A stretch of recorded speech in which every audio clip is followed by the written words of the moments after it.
ഇന്ന് തന്നെ ഡൗൺലോഡ് ചെയ്യൂ. കാണൂ നിങ്ങളുടെ ഫേവറേറ്റ് ഷോസ്.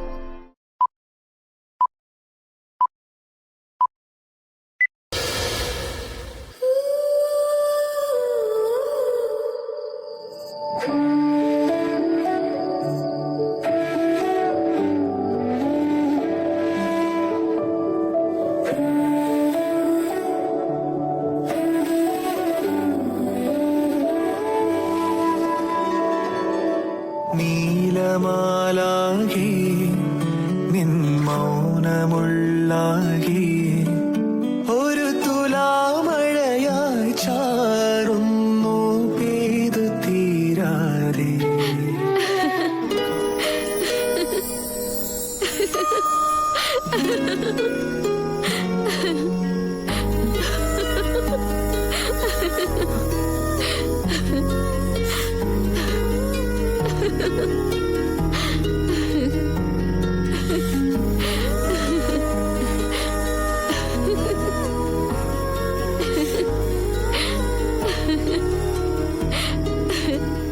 മോളെ മോളെ മോളെ മോളെ കൃഷ്ണേ, മോളെ കൃഷ്ണേ.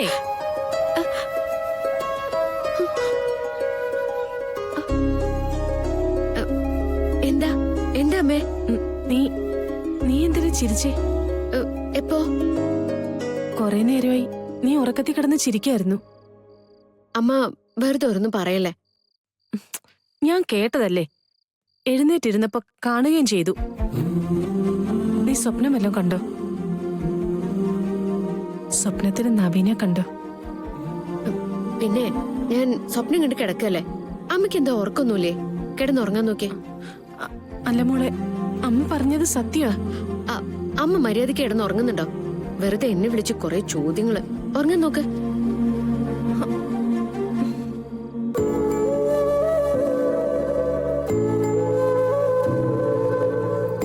പാവം, മനസ്സ് നിറയെ നവീനെ കുറിച്ചുള്ള ചിന്തകള്, വേദനിക്കാൻ മാത്രമായിട്ട് കുറെ ചിന്തകള്.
ബെല്ലടിച്ച് തകർക്കുകയാണല്ലോ.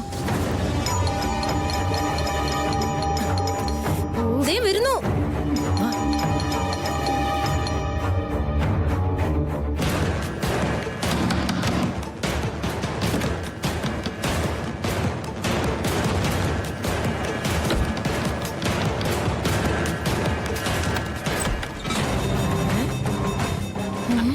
അയ്യോ, ഇതെന്ത് പറ്റി? മാറി താമസിക്കാൻ പോയിട്ട് പൊറുതി പെട്ടെന്ന് മതിയാക്കിയോ? മാറങ്ങോട്ട്.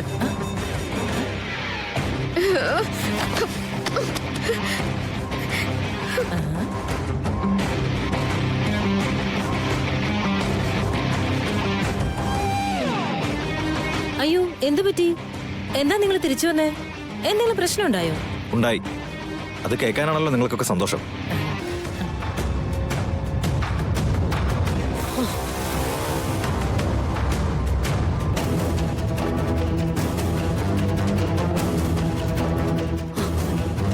എന്തു പറ്റി മക്കളെ? നിങ്ങളെന്താ തിരിച്ചു പോന്നേ? നവീൻ, കാര്യം എന്താ വെച്ചാ പറയേ. അവിടെ ചെന്നപ്പോ വലിയ കുഴപ്പമൊന്നും ഉണ്ടായിരുന്നില്ല. ബെഡ്റൂമിൽ കയറിയപ്പോ ഷെൽഫിന്റെ മുകളിൽ നിന്ന് ഒരു ഗ്ലാസ് വീണ് പൊട്ടി. ആ നിമിഷം മുതൽ ഷെൽഫിന്റെ മുകളിൽ പാമ്പുണ്ടെന്ന് പറഞ്ഞ് ഗാഥ ബഹളം വെച്ചോണ്ടിരിക്കുക.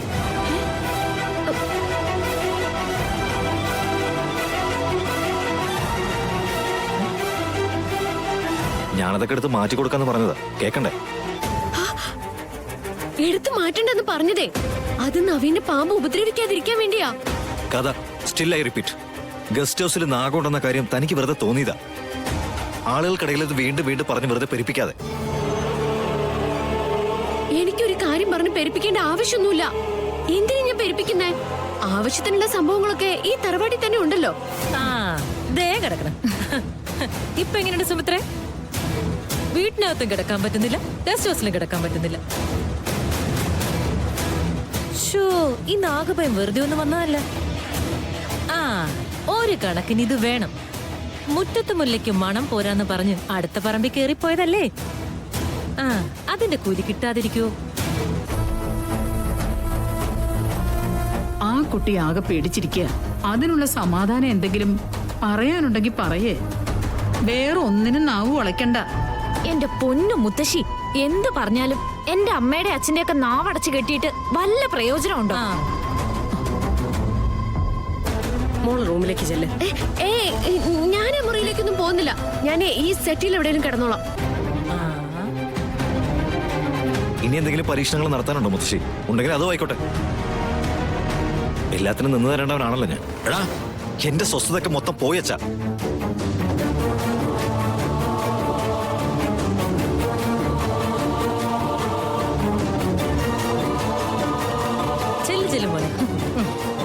കല്യാണം കഴിഞ്ഞിട്ടും ഉറങ്ങാതിരിക്കുന്ന ഭാര്യയ്ക്ക് കാവലിരിക്കുന്നത് ചെറിയ യോഗമൊന്നുമില്ല. നിർമ്മലേ, നീ ഒന്ന് അകത്തു പോകുന്നുണ്ടോ? അയ്യോ, ഞാൻ പോയമ്മേ. അമ്മയും സുമിത്രയും നന്ദേട്ടനും ചുറ്റിനിരുന്ന് ആ കുട്ടിക്ക് കഥകളൊക്കെ പറഞ്ഞു കൊടുക്കും. ഉറങ്ങാതിരിക്കുന്ന കുട്ടികൾക്ക് അതൊക്കെ നല്ലതാ. നീ വാടി മോളെ.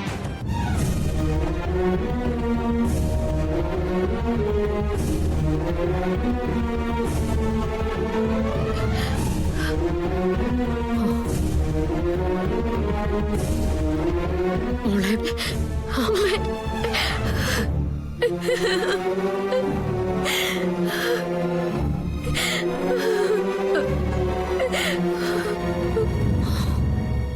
വാ മോള് വാ.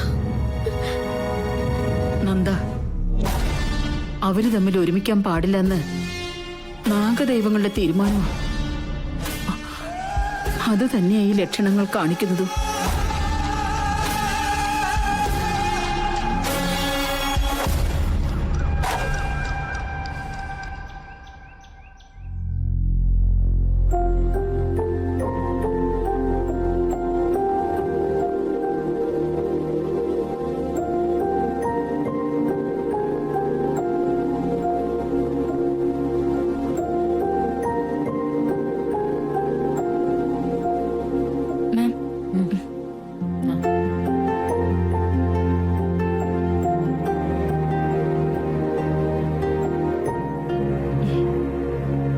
ഗാഥാ മാഡം വിളിച്ചിരുന്നോ മാഡത്തിനെ? ഇന്നലെ ഉച്ചയ്ക്കോ മറ്റോ വിളിച്ചു, പിന്നെ വിളിച്ചില്ല. അല്ലെങ്കിൽ ഏത് കാര്യത്തിനും മാമിനെ കൂടെ കൂടെ വിളിക്കുന്നതാണല്ലോ ഗാഥാ മാഡം. എന്തു പറ്റിയാവോ? ഭയമൊക്കെ മാറിക്കാണും സിനി. അവർ രണ്ടുപേരും സന്തോഷത്തോടെ ജീവിച്ചു തുടങ്ങിക്കാണും. ഈ ഹണിമൂൺ കാലഘട്ടത്തില് ചെറിയ മറവികളൊക്കെ സാധാരണമാണ്. എല്ലാ അച്ഛനമ്മമാരും ഈ പരാതി പറയാറുണ്ട്. നീ ഞങ്ങളെ മറന്നുപോയോന്ന് ചോദിക്കാത്ത ഏതെങ്കിലും അച്ഛനമ്മമാരുണ്ടോ? ഗാഥാ മാഡം ഇങ്ങോട്ട് വിളിക്കാത്തതില് എനിക്ക് അത്ഭുതമൊന്നുമില്ല. പക്ഷേ മാം അങ്ങോട്ട് വിളിക്കുന്നില്ല എന്ന് പറയുന്നതില് എനിക്ക് അത്ഭുതമുണ്ട്.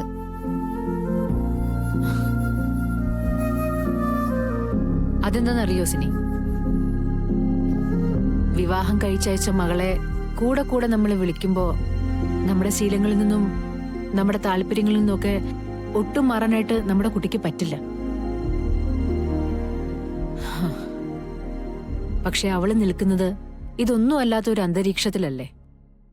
അപ്പോ അവിടെ പൊരുത്തപ്പെടാൻ സമയം കൊടുക്കുക എന്നുള്ളതാണ്. ഇനി അവള് കളരിക്കലയാണ്. അവിടുത്തെ രീതികള്, അവിടുത്തെ ആളുകള്, അവരുടെ ഇഷ്ടങ്ങള്, അതാ ഇനി അവള് നോക്കേണ്ടത്. മാമിനെ പോലെ ഇത്ര പ്രാക്ടിക്കലായിട്ട് എല്ലാ അമ്മമാരും ചിന്തിച്ചിരുന്നെങ്കിൽ പല കുടുംബങ്ങളിലെയും പ്രശ്നങ്ങള് അവസാനിച്ചേനെ. എനിക്കങ്ങനെ ഒരു മാതൃവിപ്ലവത്തിനൊന്നും താല്പര്യമില്ല. എന്റെ കാര്യത്തിൽ എനിക്കങ്ങനെ ചെയ്യാലോ. കൃഷ്ണ സിനിയെ വിളിച്ചായിരുന്നോ? ഇല്ല മാം.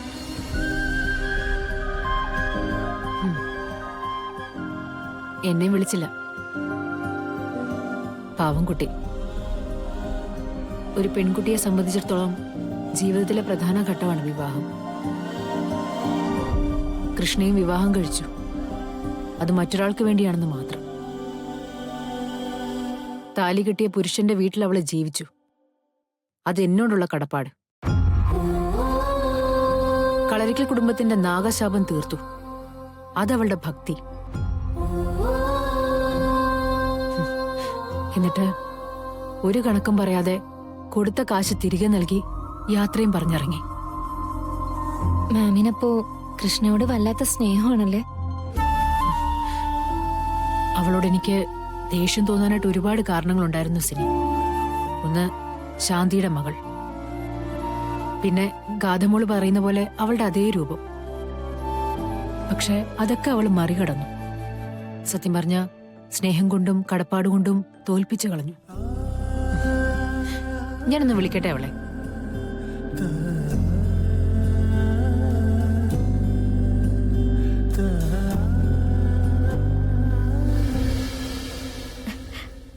Hello madam.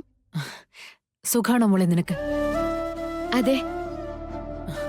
മനസ്സിലെ സങ്കടമൊക്കെ മാറിയോ? എന്തിനാ സങ്കടം? എല്ലാം നന്നായിട്ട് ചെയ്തു തീർത്തതിന് ഞാൻ സന്തോഷിക്കല്ലേ വേണ്ടത്. ഗാദിക്ക് സുഖാണോ? പിന്നെ അവിടുത്തെ ആളുകളുടെ രീതികളൊക്കെ കൂടെ കൂടെ പറഞ്ഞു കൊടുക്കണം മാഡം. വലിയ പണക്കാരൊക്കെ ആണെങ്കിലും അവർക്ക് ഒരു സാധാരണക്കാരുടെ മനസ്സാ. അതിന് നോവിക്കുന്ന രീതിയിലുള്ള ഒരു പ്രവൃത്തിയും ഗാഥയുടെ ഭാഗത്തുനിന്ന് ഉണ്ടാവരുതെന്ന് പ്രത്യേകം പറയണം. പറയാം. മോളെന്നാ ഇനി ഇങ്ങോട്ട് വരുന്നേ? ഞാനിനി വരുന്നില്ല മാഡം. എന്നെ ഏതെങ്കിലും രീതിയിൽ അവരാരെങ്കിലും കണ്ടാ പിന്നെ ഒരുപാട് ചോദ്യങ്ങളുണ്ടാവും.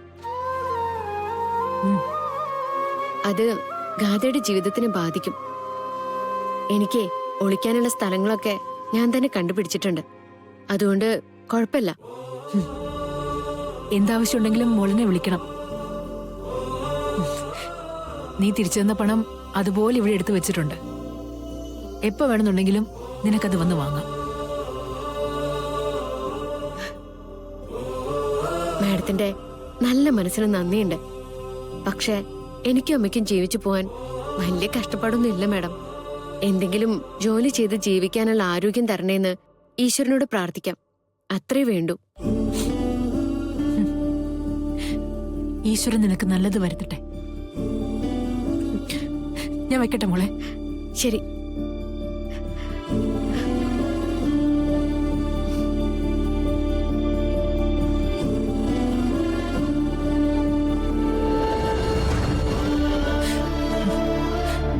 ഓരോ വാക്കുകളിലും അവൾ എന്നെ വല്ലാതെ അതിശയിപ്പിക്കുന്നു സിനി.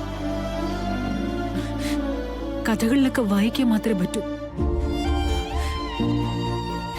ഇങ്ങനെ വിട്ടുകൊടുക്കുന്ന ഒരാളെ അവൾക്ക് വേണ്ടി കാര്യമായിട്ട് എന്തെങ്കിലും ചെയ്യണം. വരട്ടെ.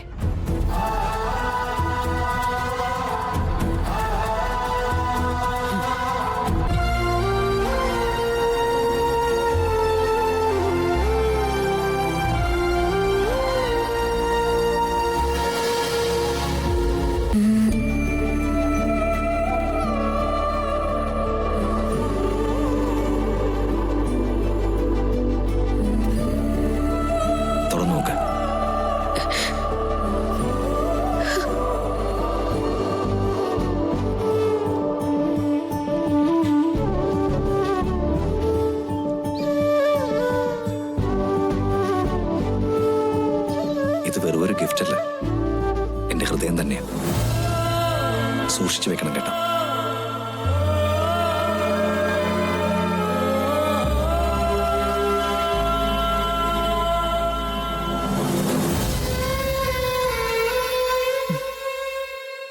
എന്താലോചിച്ചിരിക്കെ ഇത് കുടിച്ച്.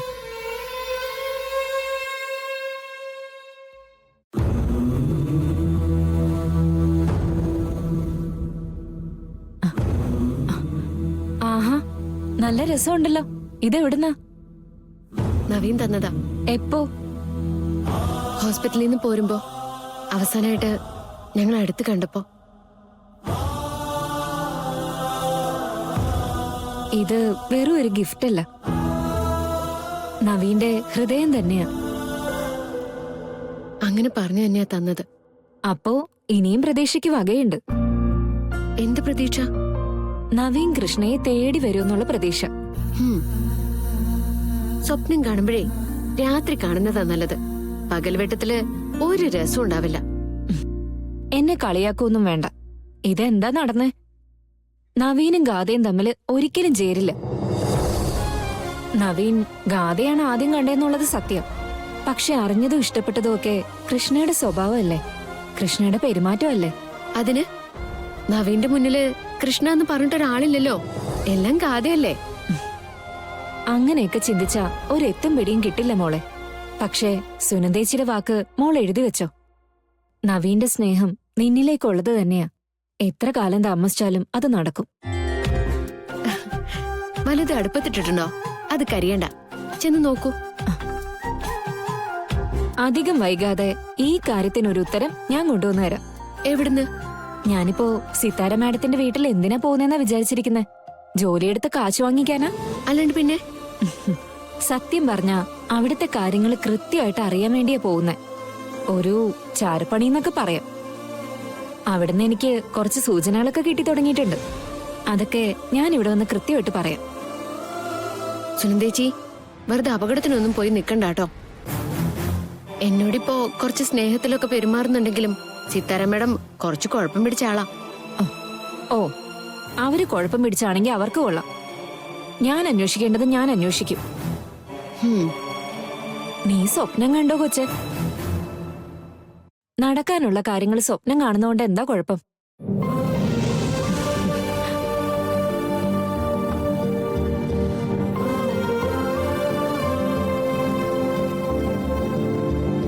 സുനന്ദേച്ചി പറയും പോലെ നവീൻ എന്നെ തേടി വരണമെങ്കിൽ നവീനും ഗാഥയും തമ്മില് അകലുണ്ടേ. അയ്യോ ഈശ്വര, എന്നെ ചൊല്ലി ആരും അകലെയും വേണ്ട, വേദനിക്കുകയും വേണ്ട.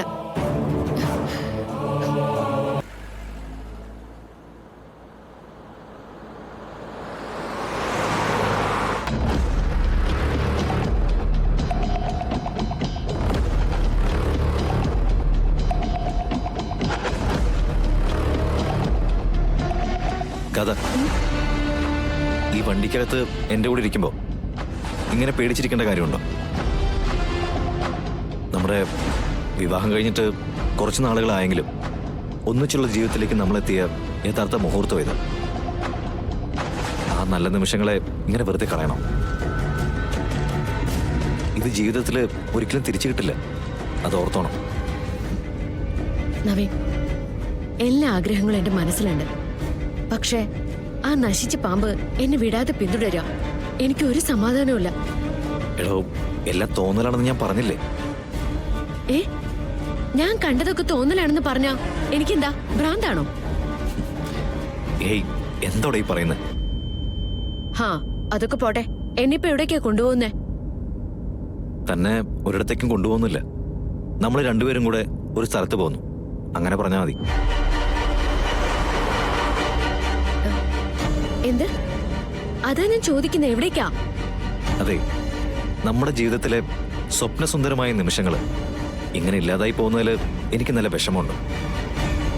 അതിന് കാരണം എന്താ? തൻ്റെ ഈ പേടി. ആ പേടി മാറാനുള്ള ഒരു സ്ഥലത്തേക്കാ തന്നെ ഞാൻ കൊണ്ടുപോകുന്നത്. എന്നാലും എവിടേക്കാണെന്ന് പറഞ്ഞാൽ എന്താ? എടോ, തനിക്കെന്നെ വിശ്വാസമില്ലേ? ഈ പോകുന്ന സ്ഥലത്തുനിന്ന് തനിക്ക് ആ പേടി എന്നേക്കുമായി മാറും. എന്റെ പേടി മാറണമെങ്കിൽ ഞാൻ എങ്ങോട്ട് വേണമെങ്കിലും വരാം. ഓക്കെ, അത്രയും സമ്മതിച്ചല്ലോ. എടോ, തന്നെ ഞാൻ മനസ്സിലാക്കിയിരിക്കുന്നത് ഒരു കാര്യത്തിലും പെട്ടെന്ന് തളർന്നു പോകാത്ത ആളാണെന്നാ. സർപ്പബലി ദിവസം മരണം തൊട്ടു മുന്നിൽ നിന്നിട്ട് പോലും ഒട്ടും കുലുങ്ങാതിരുന്നവളാ താൻ. എന്നിട്ടിപ്പോ എന്നെ ഒന്ന് ഓർമ്മിപ്പിക്കല്ലേ നവീൻ? ഓക്കെ, നമ്മൾ എത്താറായി. അവിടെ ചെന്ന് മനസ്സെല്ലാം ക്ലിയർ ആക്കി കഴിഞ്ഞ് തിരിച്ചു പോകുമ്പോൾ നമ്മുടെ ജീവിതത്തെക്കുറിച്ചുള്ള തന്റെ പ്ലാനിംഗ് ഇല്ലേ, അത് ഡീറ്റെയിൽ ആയിട്ടൊന്ന് പറയണം. അതെന്തിനാ? ഓരോന്നോരോന്നായിട്ട് നമുക്ക് നടത്താൻ. ഞാൻ തന്റെ കൂടെ ഉണ്ടോ, പിന്നെന്താ?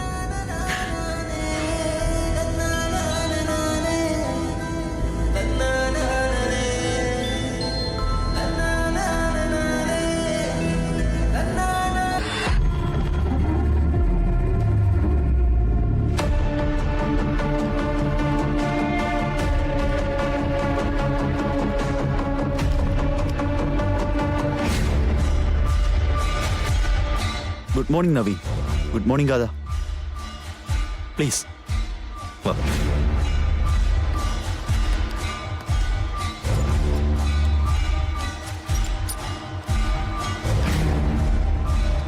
ഗാഥ, ഞങ്ങൾ കോളേജ് മെൻസാ.